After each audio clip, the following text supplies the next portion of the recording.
And like I told you, in studio, I have Kiambaa Member of Parliament Paul Koinange, as well as Wakili Stephen Mogaka. All of you are welcome, gentlemen. Thank you. Thank you. So let's begin this conversation from the 16% VAT on fuel fracas, if I would call it that way, bearing in mind that the president is in the country, or so we are told. And much of what we have heard from MPs from Jubilee agitating for is that the president convenes a parliamentary group meeting so Jubilee can be able to thrash out this matter and be on the same page with the president. Have you received any communication from your party? No, we have not yet. All right. Not yet. But I'll say, Kioria, regarding this issue of the VAT tax, the members really, if we agree and maybe we can reduce other taxes, and I don't think we reduce the taxes on the VAT for fuel, but we can reduce in other areas. And hoping if we do so, after the president have sent to the bill, the merchants of oil and of course the transporters will also on their part reduce their prices so the fuel can come down. So this one has to be the merchants, the transporters, and if they do so, it will be okay. But in the near future, I would say, if this does not happen, I think the way forward for the long term is actually to liberalize the fuel industry. Yeah. Wakili, the Cabinet Secretary for Treasury, Henry Rotich, last week was engaging Speaker Justin Muturi, of course, alongside the Attorney General and the Chairs of the Budget and Appropriations Committee and other stakeholders. And they said they were going to thrash out again the issues and relook at this entire policy. But from what we hear, if the rumors from the grapevine are true, is that the Cabinet Secretary is trying to prevail on Parliament to allow this levy to continue. What would be the way forward in such a situation? I really sympathize with CS Rotich because our August House did prepare and conclude the budget for the financial year 2018-2019. And among it, one of the taxation items was the 16% VAT. Knowing as we did that Parliament authorized a 3.3 trillion budget, itemizing the items that the country needs to undertake in the next 12 months. And below it, the ways monies were going to be raised to finance those particular items. To CS Rotich, it is actually ridiculous for the same Parliament to pretend that they want to reduce one item of revenue without a contra entry. In accounting, we say the budget, like a balance sheet, must always balance. So how do you reduce revenue without a commensurate reduction of the expenditure that the government has proposed to undertake in the next fiscal or financial year? So to CS Rotich, and this is really what he's telling them, that Parliament, you need to be serious. You have given us an estimate of the things to undertake. You have given us the way to raise revenue to do this. You cannot again renege on one item of financing when the executive has a budget to implement. Really is being very diplomatic and would have been telling Parliament that you people are not serious. And as Mheshimiwa tells us something to the contrary, because the budget making process is over. To pretend now that you want to reduce item A, item B, item C, really it is remaking the budget, which is perhaps too late in the day. Mheshimiwa, of course, when the Finance Bill 2018 was being adopted, you were away on official duties in the United States of America. But from where you see, do you think Parliament was rational enough to postpone this, levy to 2020? Because that is what they effectively done. If the president signs this bill, then we postpone it to 2020. Or are you saying in principle you would have disagreed with your colleagues? No, I wouldn't have disagreed with my colleague, but we said we extend the time for 2 years, and then after 2 years, we reconsider and see whether we'll continue to extend the time. And I'm surprised because this now has come out again. And as I have said, it will be fair for all the parties to see that they agree on the way forward, because everybody is suffering because of action that has not been taken, and action already which has already been taken. Yeah. Wakili, there's something that is very interesting that Moses Kuria said yesterday, because he's a member of Budget and Appropriations Committee. And he was saying the problem with Parliament is that every time they're looking at the budget, instead of talking about revenue, they always think about expenditure as opposed to revenue. True. Would you say that's correct? That is correct, because one clear thing is that every elected member of Parliament seeks to demonstrate through development in their various constituencies that they are giving the people value for their vote. And that is the reason, and rightly so, every legislature would be scrambling for a project, a development project for their area.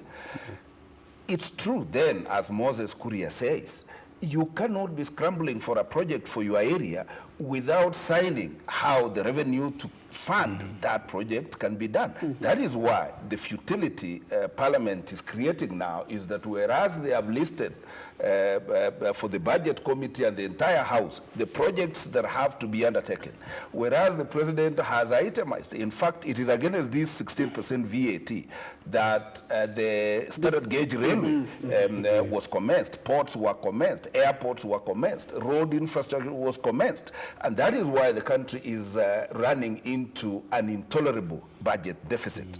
So the 16% VAT was postponed then, postponed again. Parliament wants to postpone it again. When are we going to meet obligations that the country has entered into arising out of that projected revenue out of the 16%? And really this is the $3 million question that Parliament has to answer. If we have to suspend the 16% VAT again, how do we fill in the hole that the country is facing and creating a financial crisis and painting Kenya as a potential defaulter in its external obligations? From the picture both of you are creating, it looks like there's no going back as regards this 16% tax on fuel. But my question again to you, Mheshimiwa, bearing in mind that Jubilee went around the country, of course, talking about their policies, and the president has elucidated what he wants to do for the country as his legacy, and that's the Big Four agenda. And looking at housing and these other issues, they're largely pegged on these taxes again, you know, that he is implementing. The question being, if you were to advise the president as a member of a Jubilee party, what would you advise him to do? I will advise him to go ahead and assent to the bill, and then after that, it is for the members to see where maybe they can tax something else to be able to catch on the difference that we have. But for now, the bill must be signed. To be able to meet our, our project that we have promised the people. We cannot be able to meet, to finish those projects if we not have the money. Would you ask him to quickly convene the parliamentary group meeting, perhaps for you? Jubilee as soon as possible, we should have a parliamentary group meeting so we can be able to thresh on the issues that are pending, because these are very serious issues, to make sure that we agree on the way forward. Wakili, is the president in a dilemma? Because, look, you have your MPs, you campaigned together with them, and you have told them your agenda. And finally, they pass a bill, they bring it to you, and of course, which it looks as doomed if you do, doomed if you don't, still at the same time, and you still have your projects that you want to implement. Is the president in a dilemma? Far from it. And unlike the president, and Mheshimiwa, I'm sorry for this, it is only the parliamentarians who are dying to get another term of re-election. The president isn't dying to be elected. He's not even seeking any extended mandate. And therefore, and really this is the mischief with our parliamentarians, that on the one hand, they support the president, and they sat even in Safari Park when handshakes were being extended and all this. They sat and agreed with the president on where to take this country next. They sat and approved a budget that would see us go there. who are these same MPs? Who are these same senators now addressing the media, in fact, playing to the gallery that the president has to sign the amendment? And I've told you as a finance expert, every budget must balance. And the reason why we are in problems with the development partners is we presented a budget estimate in 2013. It is an act of parliament requiring that a 16% levy be imposed, requiring, we've signed MOUs, requiring that interest rates be liberalized. I mean, a barrage of things that we have committed ourselves to as a nation. Strangely, when this budget making was going on, almost all those things were reneged on. And therefore, what we are saying is that there is no budget for Kenya as we stand today, because that budget must balance. And perhaps they had options that Mheshimiwa and his colleagues in Parliament must start looking at. And this is the option the President has on his hands. If Parliament does not pass a budget to fund the activities of government for that financial year, it should stand dissolved. Really, we do not need to have a parliament who are drawing their, incomes through the judicial, Parliamentary Service Commission, who have bagged all their, all their emoluments. But when it comes to now balancing the budget to deal with the deficit that has been created, then the same MPs are saying, okay, drop the VAT, but don't touch our CDF, don't touch the development projects that we have we have passed in Parliament to be undertaken. And I really sympathize with the President running from country to country, trying to convince them to bail out Kenya to meet its. Remember, my friend, we have government officers who have not been receiving salaries for months. The government cannot meet its obligation. And I miss the days when Simon Nyachai was Minister for Finance and he came out candidly and said, the government is broke. Or maybe they need to go the Sudan way, because Omar al-Bashir has fired his entire cabinet and said that the country is too broke to even sustain the salaries. But let me come back to you, Mheshimiwa. Because you're talking about the president or the National Assembly thinking about other areas where taxation can target and not fuel. And I would want to know what are some of those areas perhaps from where you sit. And secondly, again, you were accompanying the president in a country where he signed a 300 billion shillings loan. And I know there's a conversation we've had before, but are you concerned from where you sit as the Member of Parliament for Kiambaa that this country is engaging in another borrowing spree? I don't think so. I don't think the country is still in the red for repaying their loans. And the issue right now, like I said, Kioria, my concern, the issue of where we are at the issue of the VAT. Like I said, we need all of us, both the merchants of oil, the transporters of oil, and also the members of Parliament, to find a solution.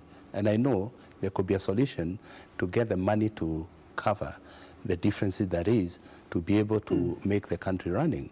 But to say that the money we are borrowing is too much for the country, and yet we already know how we are going to recover that money. And I'm sure the people in Treasury, they know how we'll be able to repay those loans. We don't borrow without knowing how we are going to repay. All right.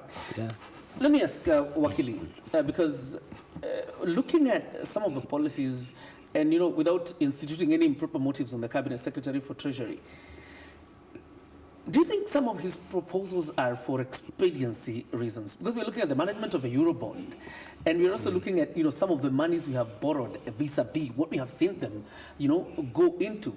Do you think the Cabinet Secretary sometimes acts for expediency other than, the realistic things that are? I doubt, because the Cabinet Secretary does not act on his own. He has mandarins in Treasury. Our National Assembly and Senate have budget committees, and we have given them the leeway to co-opt anybody whatsoever they think is necessary in arriving at the best fiscal and monetary policy in this country.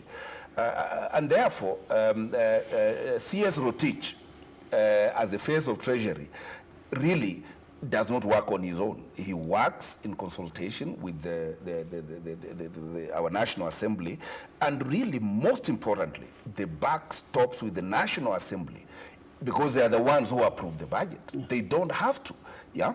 But the moment they have approved a budget, like in the situation we are in, then really you cannot blame CS Rotich. And that is why in our last Monday show I was saying politicians and parliamentarians spilling out threats that they will impeach CS Rotich for implementing the Finance Act 2013, I think they were being dishonest. And I think that that has come to pass. But coming more critically on where we are now, the budget is or is supposed to have been presented to Parliament, and indeed it was by June. Yeah, we are in September. Yeah, and really a way has to be found going forward. It is either we finance that 71 billion shillings through more external borrowing, and Kenya must be ready for this, or through more taxes. All right. I mean, we don't have any two ways. Very quickly, because you're the lawyer here, the High Court in Bungoma issued an order against the 16% VAT on fuel. That is yet to reflect on that petrol station board. Do you think ERC should be held for contempt? Top managers in ERC? I do not have the facts of that, but ERC only gives regulations on how much fuel needs to be how much fuel needs to be sold at. And three things that we need to deal with about that court order. One, it was a temporary order given expertise. And two, I think it comes this week for inter-parties hearing. And three, the question on whether or not a person is in contempt of court depends on whether that person specifically was served with that particular order. Right. So these are things to be interrogated by the court properly seized. Very interesting. Let's get to the war on corruption, because I understand you have 5 minutes before we wind up. And obviously, Jubilee has appeared divided in terms of the war on, against corruption. Some people feeling it is targeting one end of the coalition. I don't know what that means.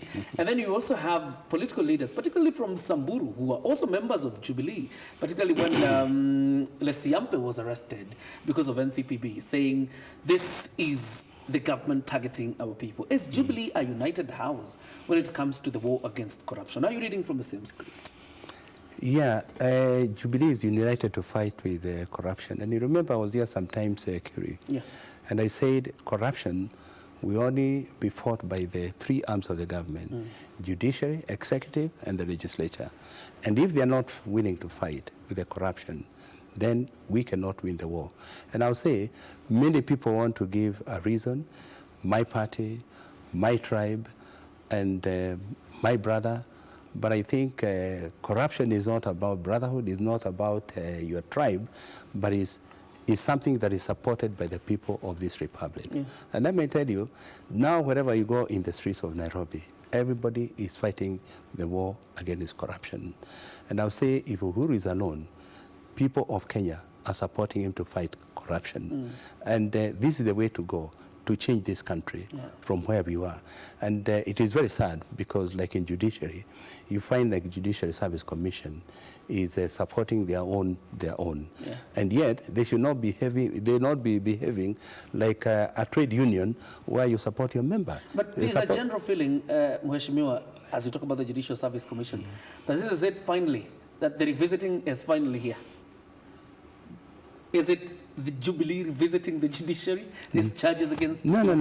You know, they are giving excuses that the issue of ODM, the issue of presidential election. I don't think so, because if you are caught in an act of corruption, you're alone, my friend, and you must justify yourself, but not to say it's because I was involved in the election petition. No. It is because, and the facts are there that you have been found in an act of corruption. Then you should prove yourself that you are not corrupt. The contest here, Wakili, has been on what falls in the purview of the Judicial Service Commission in terms of investigating Philomena Mwilu, the Deputy Chief Justice. And she is a member of our Judicial Service Commission, vis-a-vis the proceedings that are in court, which are criminal in nature. which, or if you were to look at the entire case, what argument holds water? Is it that this should be in the purview of a Judicial Service Commission, or this should be left to the DPP to pursue criminal proceedings against the Deputy Chief Justice? A very interesting issue, and these are uncharted waters, I must confess. Yeah. But the writers of our Constitution conceived or contemplated a situation where there should be no conflict between the three arms of government. And that is why to safeguard that particular independence, for the judiciary, a process was put to deal with their own members who are seen or suspected to be at fault. And the issue that is so critical in the judiciary now is, just like it is for the executive, can you today arraign a sitting president for alleged criminal activity in a court in Kenya? We have said no. He has immunity so long as he's in office. That same immunity is the one presumed to be in the judiciary also. And that is why the question we are dealing with now, can you arraign a sitting Chief Justice? Can you arraign a sitting judge before a court when they are still judge? Yeah. So this is the question that we are dealing with. There was a judge, There are two, three judges before who have faced criminal prosecution, and yes, that is there, and this is the question we are dealing with, because we are dealing with the office of the the Chief Justice. Just like everybody is saying, when you are dealing with the office of the presidency, which includes the deputy presidency, we need to deal with this with velvet gloves. And, certain people argue that it would have been safer to defrock or, oust the judge as a Chief Justice before subjecting them to this particular thing. Because see how ridiculous it is. The criminal law presumes every person innocent until proven guilty. Do you therefore want a Chief Justice to undergo criminal proceedings while they're still in office? Challenge. But these are uncharted waters. The matter is properly seized. But it also looks like it. But let's see how it goes. It also looks like the judgment of the High Court, to put it to the 9th of October, looked like a self-preservation thing by the judiciary. Far from it, because the courts resume in September. They have been on occasion. And one would argue, really there was nothing urgent with this case and waiting until October. And it may even stretch next year. There's no big deal about it. We need to end this conversation because we have run out of time and we've spent quite some time on VAT. Because you're the Chair, National Administration and Security, kindly speak to residents of Narok, particularly between the intercommunal conflict that is there. What is your committee going to do? Yeah, thank you, Kiri. We should be visiting Narok, and I've actually talked to the Member of Parliament for the area, and I'll urge people to be calm, and we want peace in the area, and I believe talking to each other is the best thing rather than fighting, because the issue of land is a big problem in the whole country. It's a security problem. Even around here in Nairobi, we have so many land areas where anytime it will be chaotic, because people in those areas have taken land from people, and but in this particular Narok, already people have agreed to settle. Some have given back their titles. And I think this is a good sign that people are willing to reason and give back to the government what belongs to the government. All right. Yeah. Thank you very much. And of course, we're hoping for a quick resolution to the matters in Narok South. Wakili and Mheshimiwa, thank you for joining us tonight, and your contributions very much appreciated. We take a breather. Of course, Carol Jenga is next with business news.